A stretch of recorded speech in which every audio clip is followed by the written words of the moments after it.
Chapter 1, The Stranger in Her Eyes. The smell of antiseptic hit me before I even reached her room. I hated hospitals. Not because of the stark white walls or the eerie silence that always lingered in the hallways, but because of what they meant: uncertainty, pain, bad news delivered by tired voices in white coats. And this time was no different. A nurse had called me 30 minutes ago, telling me my wife, Rachel, had been in an accident. A minor one, they said. A fall down the stairs at her office.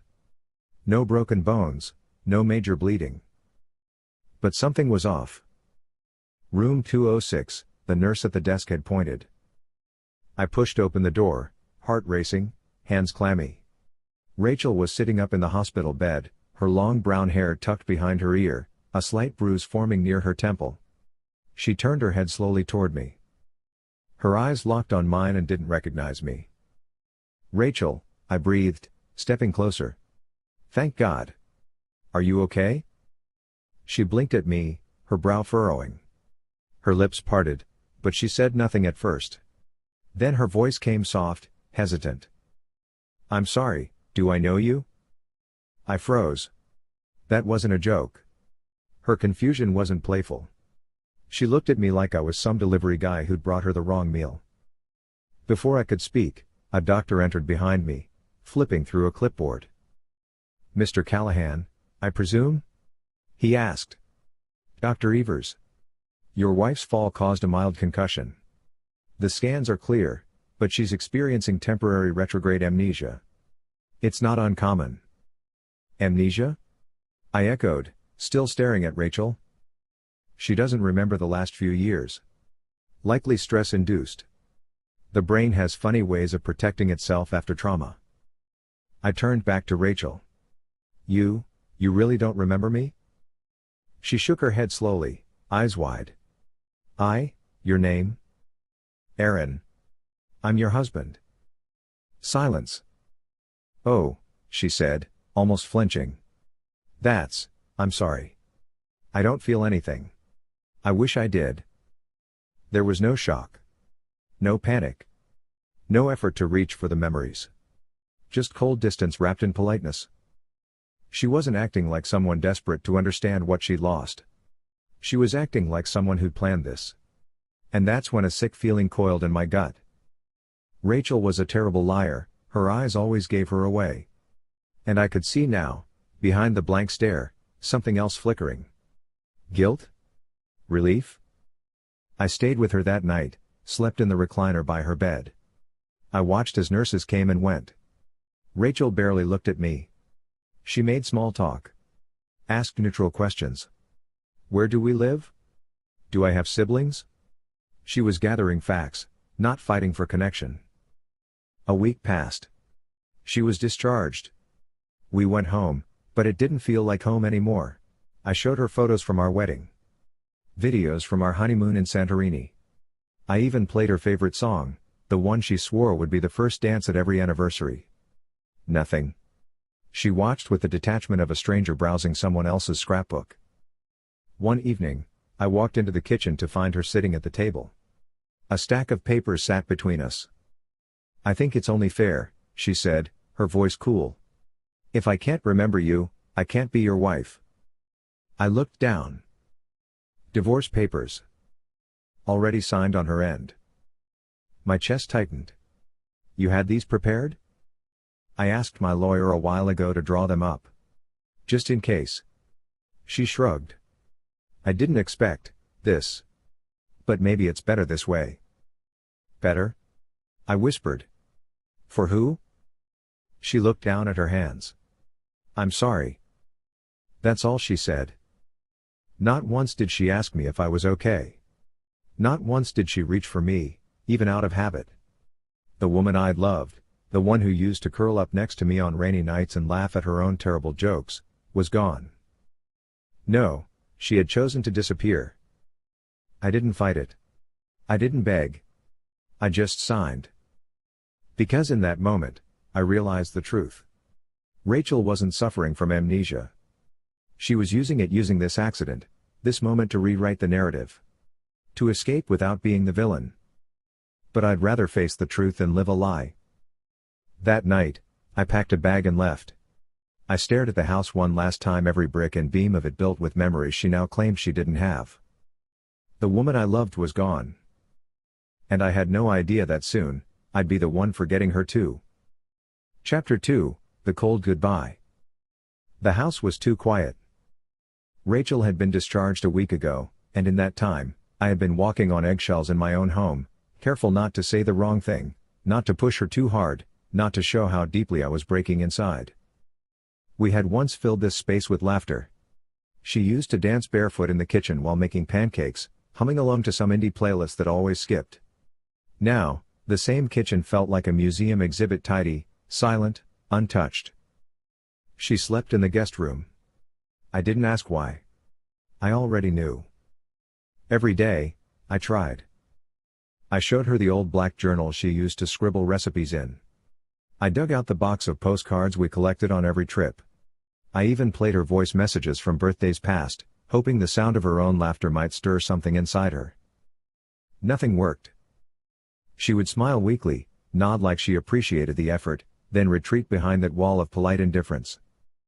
It was on a rainy Thursday that I walked into the living room and found her sitting cross-legged on the floor, papers spread out in neat rows. I recognized the manila folder instantly. The divorce documents. The ones I thought she had discarded. "You kept them," I said quietly. She looked up, startled. But only for a second. I thought it was time. Time for what? I asked, even though I already knew. She stood and held out the papers. "Aaron, I think we should end this. I don't remember our life together. And maybe that's a sign." I stared at her. A sign? That we weren't meant to last, she said too quickly. That maybe it's kinder to both of us if we don't try to force something I can't feel. "You're not even trying to remember," I snapped, the words finally boiling to the surface. "You're not asking questions. You're not digging. You're just letting it go. Like it was never real." She flinched. "You think I don't notice?" I continued, stepping closer. "You're relieved. That's what this is. It's not amnesia, it's an exit strategy." She looked down, her jaw tightening. For a moment, I thought she might deny it. Instead, she whispered, "It was already breaking before the accident. We both felt it. Maybe I didn't know how to say it. But you did know how to lie about it," I said. "Pretend to forget everything. Pretend this was some cosmic clean slate." Her eyes glistened, but no tears fell. "I was scared, Aaron. I didn't want to hurt you. I thought if I eased away slowly, if I gave you a reason to let go, it would be less cruel." "Cruel?" I laughed bitterly. "You call this less cruel?" She placed the papers on the coffee table between us. I can't fake a life I don't feel connected to anymore. I'm sorry." That word again. Sorry. As if it fixed anything. I sat down on the couch, numb, and stared at the signature on the last page. Her name, clean and elegant, written as if she'd had all the time in the world. "What happens next?" I asked. "You sign," she said. "And we go our separate ways." "You're sure?" I whispered. Rachel hesitated. "Yes." I reached for the pen. Not because I agreed. Not because I wanted this. But because I loved her enough not to keep her trapped. With a steady hand, I signed. We didn't speak much after that. She moved out a few days later, taking only a few boxes and leaving behind most of the life we had built. I stayed for a while in the house, walking through each room like a ghost, waiting for something to feel normal again. It never did. The silence no longer whispered memories. It just echoed her absence. Weeks passed. Friends checked in. My mother said, "Sometimes, people grow apart. It's no one's fault." But deep down, I knew the truth. Rachel hadn't just grown apart, she had run. From us. From herself. From the pain of confronting what we had become. I began packing up what remained. Sold the house. Told my job I needed a break. I needed distance from everything, especially from her. I booked a one-way ticket to a coastal town I barely remembered visiting as a child. I didn't know what I'd find there, only that it wouldn't be her shadow. I was chasing peace. I never expected to lose my memory. And I definitely never expected her to come running back once I did. Chapter 3, The Real Memory Lost. The rain was relentless that night. I had been driving for hours, trying to outrun the weight pressing on my chest. Everything in my rear view was broken, my marriage, my plans, my identity. I hadn't eaten all day, and the ache in my stomach fought with the fog clouding my mind. I remember the highway. The blur of headlights. The radio playing something soft and sad. And then, nothing. Just darkness. When I woke up, I was lying in a hospital bed, much like the one Rachel had occupied weeks before. This time, I was the patient. I blinked against the harsh white light, a dull pounding in my head rising like a slow tide. A nurse leaned over me, speaking in calm tones, but I couldn't focus. Her words were distant, muffled. "Mr. Callahan, can you hear me?" I nodded slowly. My tongue felt too thick to speak. "You were in an accident. Your car veered off the road and collided with a guardrail. You're lucky to be alive." That much I understood. But when she asked me the next question, I hesitated. "Can you tell me your name?" I opened my mouth. Nothing came. "Your name," she repeated gently. I looked around, panic setting in. I don't know." The nurse's eyes flickered with concern. She turned and called for the doctor. Over the next few hours, they asked more questions. My age. My address. Who the president was. I got some answers right, others wrong. But when they asked about my wife, my family, my recent life, I drew a complete blank. The neurologist confirmed it later: traumatic memory loss due to head injury and psychological stress. "Retrograde amnesia," he said. "You've lost parts of your long-term memory. Not uncommon, but unpredictable. You might recover them gradually or not at all." I lay there, stunned. How ironic. After all I had done to hold on to Rachel to remind her of us, my own mind had now wiped her clean. For days, I waited for something to click. A voice. A face. A scent. But there was only silence in my mind, like someone had pulled a curtain over years of my life and left me staring at the folds. My mother arrived. I recognized her vaguely. She filled in some blanks with my childhood, my hometown, the job I left after the divorce. But when I asked her about Rachel, she hesitated. "You two separated," she said gently. "It ended badly." "Did I love her?" I asked. "Yes," she said, after a pause. "Very much." "And she left me?" "She wanted out," she said carefully. "You were hurting. It was complicated." I didn't press further. I didn't want to feel that pain again, even if I couldn't remember it. My heart already ached with emptiness. I didn't need to know the details. What I did know was this: whoever I had been, he no longer existed. That version of Aaron had died the moment Rachel walked away, and now, so had his memories.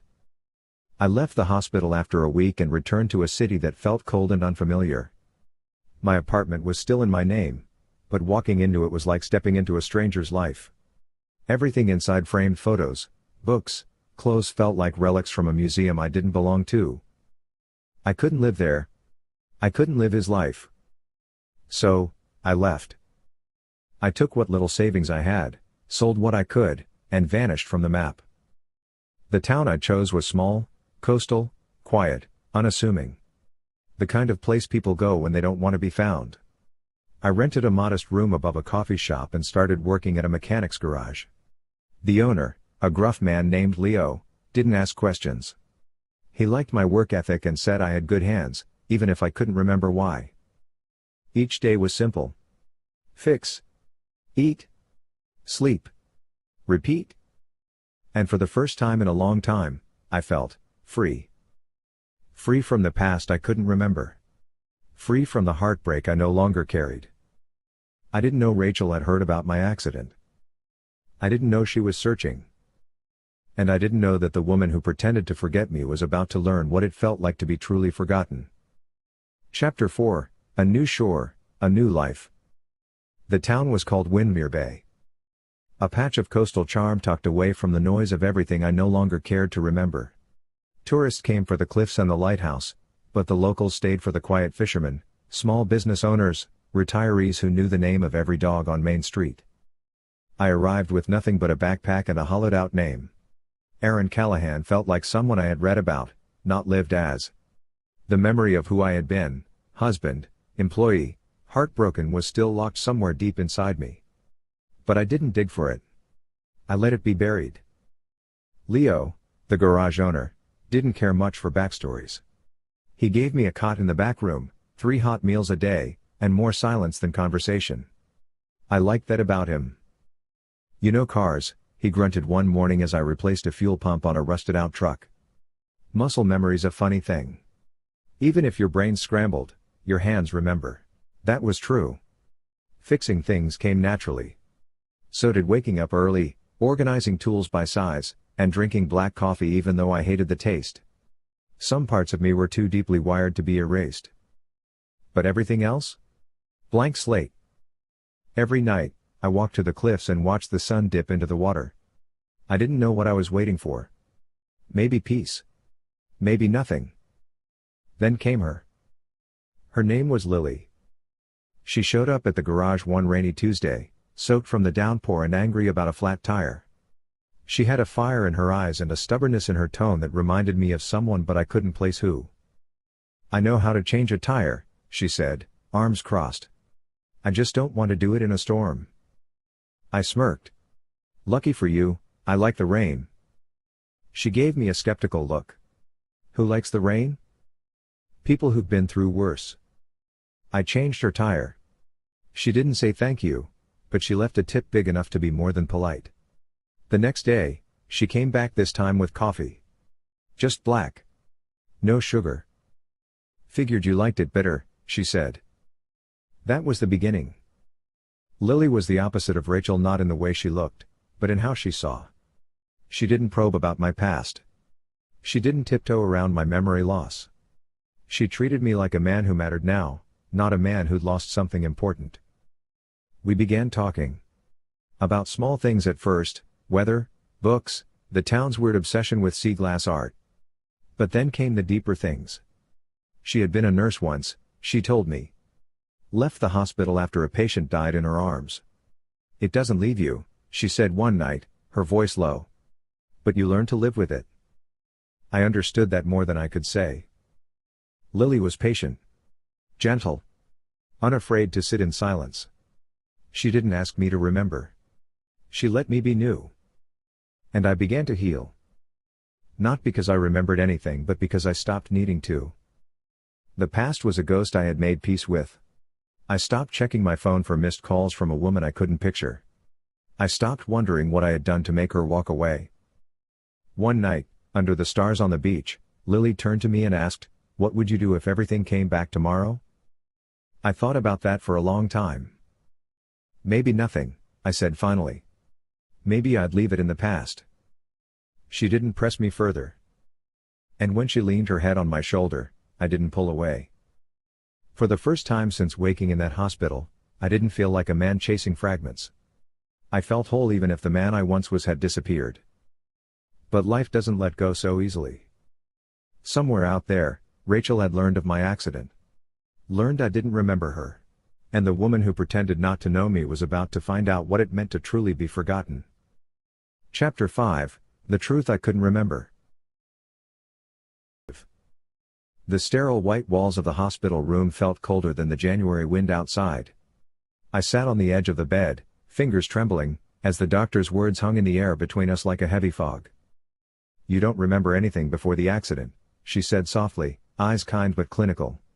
"Your brain trauma caused retrograde amnesia. Your memories, your past, they're gone." I blinked. Gone? How could something so fundamental, who I was, the people I loved, just vanish? I tried to summon a memory, anything. A face, a laugh, a touch. But my mind was a blank page. Then came the deeper sting. Rachel. My wife. Or someone who'd once called herself that. The nurse handed me a file. Pictures, documents, legal papers, all evidence of a life I'd apparently lived, a marriage I'd been part of. But it was also full of notes about how she had pretended to have amnesia to get a divorce. I felt my stomach drop. Why would she do that? Why pretend to forget me, to erase the years we spent together? I wanted to rage, to confront her. But the truth was, I couldn't remember any of it. The fights. The silence. The cracks in our life. I felt like a stranger trapped in a man's body. That night, I stared at the ceiling, asking myself who I was without my memories. Was I still Aaron? Could I be someone new? And more than anything, could I forgive a woman who'd faked forgetfulness just to walk away? The answers didn't come easy. But I knew one thing, my past was gone, but my future wasn't. I had to find out who I was now. Chapter 6, You Don't Know Me Anymore. I was elbow deep in the guts of a busted carburetor when the shop door creaked open. "Be with you in a sec," I called over my shoulder. It had been a slow morning, quiet, peaceful. I liked days like that. Days when the world didn't feel like it was holding its breath. I wiped my hands and turned. She stood just inside the doorway like a ghost had pushed her there. Her hair longer than I expected. Eyes wide. Lips slightly parted like she wanted to speak but had forgotten how. And I? I didn't know her. "Can I help you?" I asked, polite but detached. She blinked. A beat passed. Then another. Like she was trying to decide whether to cry or scream. "Aaron," she said softly, like my name was a question. I nodded slowly. "Yeah. That's me." She looked like she'd been punched. "I'm Rachel." The name didn't hit me the way she clearly hoped it would. There was no flash of memory. No warmth. No heartbreak. Just a quiet emptiness, like hearing the name of someone who used to live down the street. "I'm sorry," I said, stepping closer, hands still smudged with grease. "Have we met?" Her eyes welled up. "Yes," she whispered. "You married me." Silence fell like a dropped wrench. I stared at her, searching for something, anything in my chest that might confirm her words. A tug. A flicker. Even a whisper of a forgotten emotion. There was nothing. "I don't remember that," I said. She laughed too sharp, too bitter. "No. You wouldn't. You hit your head. Lost your memory. Ironic, isn't it?" I didn't answer. My brain was whirring, but not with recognition. Just the same old haze. She walked toward me, slowly, as if afraid I might vanish. "I made a mistake," she said, voice cracking. "I thought pretending to forget you would make leaving easier. But when I heard you were the one who actually lost everything, I couldn't." She stopped, biting back a sob. I shifted uncomfortably. "Rachel, was it? I'm sorry for whatever happened between us. But I'm not him anymore." Her expression shattered right in front of me. "I can see that," she whispered. "I'm not trying to hurt you," I added, gentler this time. "But I built a life here. I'm happy." She looked down, her hands trembling. "With her?" I didn't need to ask who she meant. "Lily." I thought of her smile. Her strength. Her quiet understanding. And for the first time, I realized what she had given me without needing to know who I used to be. "Yes," I said. "With her." Rachel's lip quivered, and she nodded slowly, like every word had been a blow to the chest. "I thought I had more time," she murmured. "Time to fix what I broke." I stepped back. "There's nothing to fix," I said softly. "Not anymore." She looked up at me, tears sliding down her face. "But I still remember you." And I, God help me, still didn't remember her. She turned and walked away without another word. And I didn't follow. Chapter 7, The Woman Who Stayed.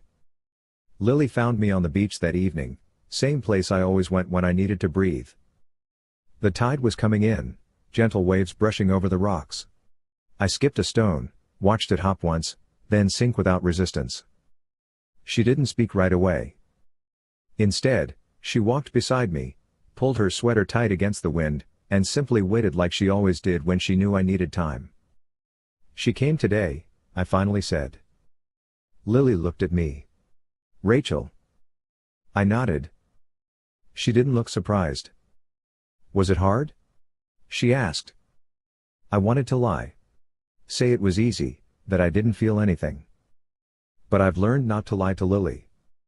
She looked at me like I was her whole world, I murmured. Like I was supposed to recognize her and fall apart. "And did you?" I shook my head. "No. That's the thing I felt, nothing. Like she was a stranger who knew my name." Lily's eyes softened, but she didn't speak. "She never rushed me. She told me she'd faked amnesia to leave me," I added. "And now that I'm the one who forgot, she's unraveling." Lily exhaled slowly. "That's a different kind of heartbreak." I glanced at her. "Are you angry? That I didn't tell you about her before?" "You didn't know," she said simply. "And when you did, you came here. You didn't go after her." I reached for her hand. She let me. "I don't know who I was before," I said. "But I know who I am now. And I know who I want in my life." She didn't cry. Lily never cried easily. But her thumb brushed over my knuckles in a quiet promise. "I'm not afraid of your past, Aaron," she whispered. "I just don't want to be erased by it." "You won't be," I said. "You're the one who stayed. You're the one who helped me become someone new." Lily leaned into me, resting her head against my shoulder. In that moment, I realized something profound. The man Rachel wanted back, the one she'd betrayed and abandoned, was gone. Not because of the memory loss, but because I had outgrown the version of myself who would have taken her back. Lily never needed me to remember. She only needed me to choose her. And I did. Again and again, I would. Chapter 8, Rachel's Breaking Point. When the bell above the shop door jingled, I looked up and froze. There she was. Rachel. The woman who'd vanished from my life like a ghost. She looked different, softer, worn, but her eyes still held that desperate flicker I remembered from somewhere deep down.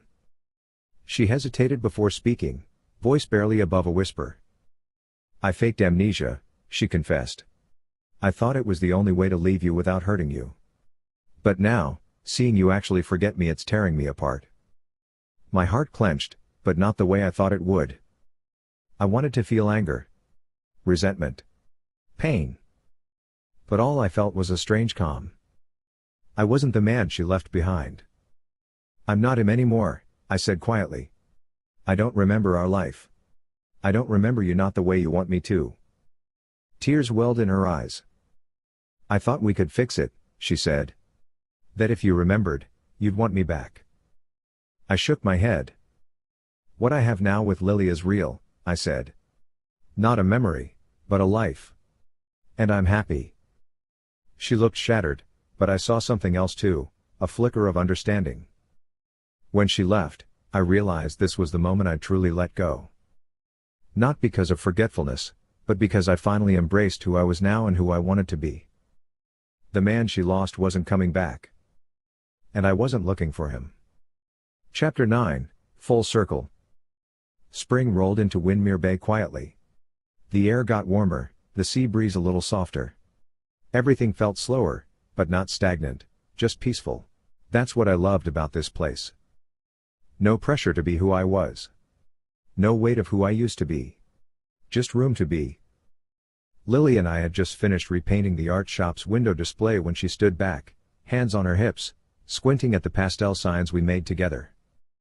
"You're not bad at this," she teased, flicking a spot of paint from my shirt. "Don't sound so surprised," I smirked. "You're good with your hands," she murmured, her smile deepening. "Mechanics, paintbrushes, my heart." I kissed her before she could finish the sentence. There were moments, quiet ones, when I'd catch a flicker of something deep in my chest. Not quite a memory, more like the echo of one. I'd wonder if some small piece of my past self still floated somewhere in the background, like a ghost I couldn't see but still sensed. I didn't chase it anymore. It didn't matter who I was then. This was who I was now. People came into the shop more frequently these days, Locals, tourists, even the occasional writer looking for a story to romanticize. One woman had asked me if I'd ever been in love before Lily. I thought about it. I think I was, I told her honestly. But not like this. Not like now. And that was the truth. Whatever I had before the accident, before the memory loss, before Rachel, it didn't touch the quiet certainty I felt with Lily. The steadiness. The peace. Rachel never came back. She didn't need to. Her chapter in my story had ended, whether either of us wanted it to or not. I think, on some level, she finally understood that too. And as for me, I didn't feel loss. I felt closure. One night, Lily asked me if I ever wished I could remember everything my whole life, beginning to end. I took her hand, brushed my thumb over the small scar near her knuckle. No, I said. Because I remember this. She smiled, a little teary-eyed.